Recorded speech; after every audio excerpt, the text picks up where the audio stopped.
श्रीनगर में हुए आतंकी हमले में जगदीशपुर थाना क्षेत्र के वादई सैदपुर निवासी 56 वर्षीय विरंजन पासवान की गोली मारकर हत्या कर दी गई है।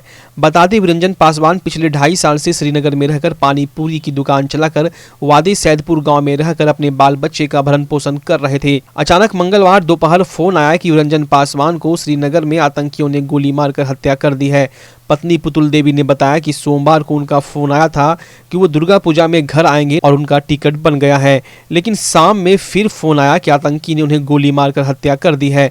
वे पिछले 2.5 वर्ष से श्रीनगर में रह रहे थे और उनके चचेरे भाई वीरेंद्र पासवान और एक भतीजा विकास पासवान भी वहीं रह रहा था। वे लोग भी पानी पूरी की दुकान चलाते थे। मृतक के पुत्र विक्रम ने बताया कि 2.5 साल पहले पापा श्रीनगर गए थे, इससे पहले भी कोलकाता में रहते थे। साथ ही बताया कि हम लोग 6 भाई बहन हैं, जिनमें एक की शादी हो चुकी है। एक बहन नीतू कुमारी इंटर पास कर गई है, नेहा कुमारी इंटर की पढ़ाई कर रही है, एक बहन मोनिका भी पढ़ाई कर रही है, भाई सुमन मैट्रिक की पढ़ाई कर रहा है। पापा के भरोसे ही सारा परिवार का भरण पोषण हो रहा था। अब पापा इस दुनिया में नहीं रहे, अब हम लोग किनके सहारे अपना जीवन यापन करेंगे। कर्जा हो गए से बीमारी जले हमरा मरी बचलो जे गेले कमाल सर नहीं रही लावा कहां से मैं कर्जा देबे सर, कहाँ देवे तो कर्जा में एको कट्ठा हमरा जगह जमीन कमाई लेके चलिए सर, बच्चा बुतरुक पर। नाथनगर के चंपा नदी में नहाने के दौरान एक बच्चा डूब गया। परिजनों से मिली जानकारी के मुताबिक मृतक करीब 1 बजे 3 दोस्त मिलकर नदी में नहाने की योजना बनाकर चंपा नदी पहुंच गए। वहीं नहाने के दौरान एक का पैर फिसल जाने से वो गहरे पानी में चला गया। स्थानीय गोताखोरों की मदद से खोजकर बाहर निकाला गया, हालांकि तब तक उसकी मौत हो गई थी। मृतक की पहचान ललमटिया थाना क्षेत्र के फाड़ी गली निवासी गंगा प्रसाद शाह के इकलौते पुत्र गुरु कुमार शाह के रूप में हुई है। वहीं उक्त 2 दोस्तों के द्वारा परिजनों को सूचना दी गई। मौके पर पहुंचकर परिजनों ने सबकी पहचान की। वहीं इस घटना से परिजनों का रो रो कर बुरा हाल है। मृतक अपने घर में 4 बहन में इकलौता पुत्र था। नाथनगर इंस्पेक्टर मोहम्मद सज्जाद हुसैन ने बताया कि सबको कब्जे में लेकर पोस्टमार्टम के लिए भेज दिया गया है। भागलपुर हजडिया राजमार्ग पर देर शाम शराब के नशे में ट्रक चालक ने 3 लोगों को रौंद दिया। शराबी चालक को जगदीशपुर थाना पुलिस ने मौके पर से गिरफ्तार कर लिया। प्राप्त जानकारी के अनुसार संध्या 7 बजे रजौन की ओर से आ रही ट्रक भागलपुर की ओर जा रही थी। तेज गति से आ रहे ट्रक ने जगदीशपुर थाना के ठीक सामने फुटपाथ पर चिनिया बादाम बेच रही नवादा निवासी बबीता देवी को धक्का मार दिया। वो घायल हो गई। शराबी चालक ने पुनः गाड़ी को तेज गति से दौड़ाया और पान दुकान में ठोका।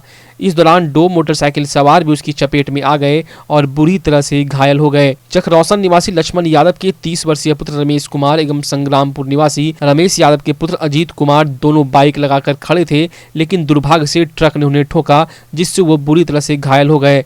घायलों को स्थानीय अस्पताल में पहुंचाया गया। पीड़ित की स्थिति नाजुक देखते हुए उन्हें मायागंज अस्पताल रेफर कर दिया गया। थानाध्यक्ष श्रीकांत चौहान ने कहा कि मौकाए वारदात से परसौतीपुर निवासी ट्रक चालक शाहनवाज को गिरफ्तार कर लिया गया है।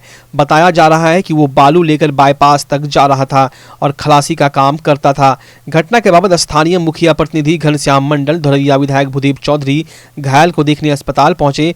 वहीं लोगों ने कहा कि मौत बनकर दौड़ती तेज गति की ट्रक पर प्रशासन का कोई नियंत्रण नहीं है, इस कारण आए दिन दुर्घटना घटती रहती है। पटन बाबू रोड स्थित होटल अशोका ग्रांड के बगल वाली गली स्थित कपड़ा व्यवसायी शंभू टिबरीवाल के घर में बीते 24 अगस्त को हुए डकैती कांड के मास्टरमाइंड सनोज यादव को बुधवार दोपहर पुलिस ने गिरफ्तार कर लिया। मधुसूदनपुर इलाके के करेला गांव निवासी सनोज कुमार का आपराधिक इतिहास रहा है। गिरफ्तारी के बाद सनोज की निशानदेही पर पुलिस कई जगहों पर छापेमारी कर रही है।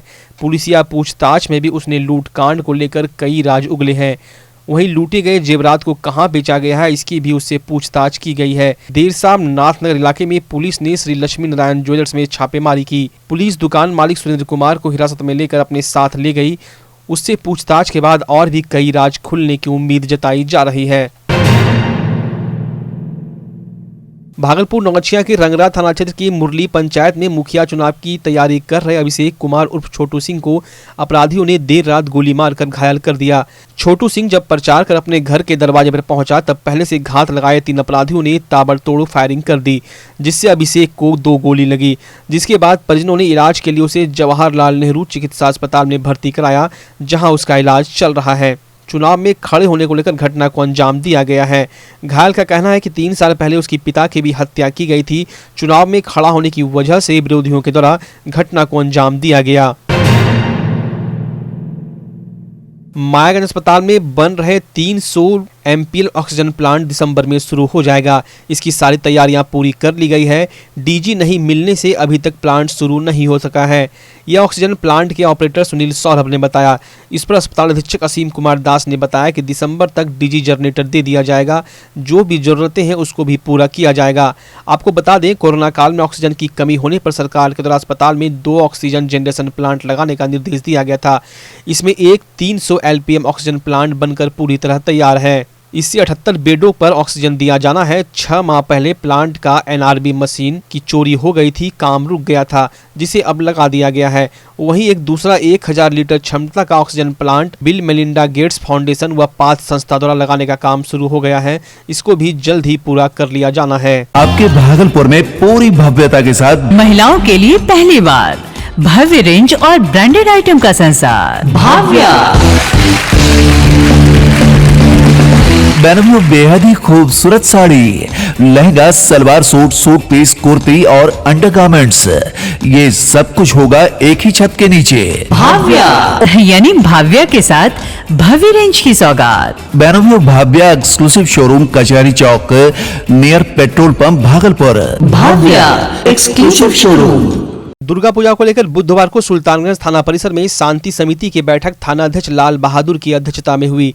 बीडीओ मनोज कुमार मुर्मू, अंचलाधिकारी शंभू शरण राय की उपस्थिति में सुल्तानगंज थाना क्षेत्र की 17 पूजा समितियों के अध्यक्ष, उपाध्यक्ष व सदस्य की मौजूदगी में शांतिपूर्ण व सौहार्दपूर्ण माहौल में दुर्गा पूजा प्रतिमा स्थापित व विसर्जन पर चर्चा की गई।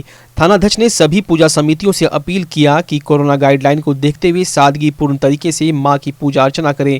उन्होंने पूजा समितियों से कहा कि पंडाल का निर्माण, सांस्कृतिक कार्यक्रम, डीजे पर पूर्ण पाबंदी रहेगी। पूजा के दौरान आने वाले श्रद्धालुओं के लिए मास्क व सैनिटाइजर की व्यवस्था पूजा समिति द्वारा होनी चाहिए। निर्धारित जगह पर ही प्रतिमा का विसर्जन करें। दुर्गा पूजा के आगमन की स्तुति करने के लिए महालया स्नान को लेकर भागलपुर जिले के विभिन्न गंगा तटों पर श्रद्धालुओं की भारी भीड़ देखी गई। सीढ़ी घाट, जहाज घाट, आदमपुर घाट, SM कॉलेज घाट सहित विभिन्न गंगा तटों पर श्रद्धालु आस्था की डुबकी लगाते दिखे। इस दौरान पुलिस प्रशासन ने जहां सुरक्षा के पुख्ता इंतजाम किए थे, वहीं जिला प्रशासन के द्वारा विभिन्न गंगा तटों पर किसी अनहोनी की आशंका से निपटने के लिए रेस्क्यू टीम की तैनाती की गई थी।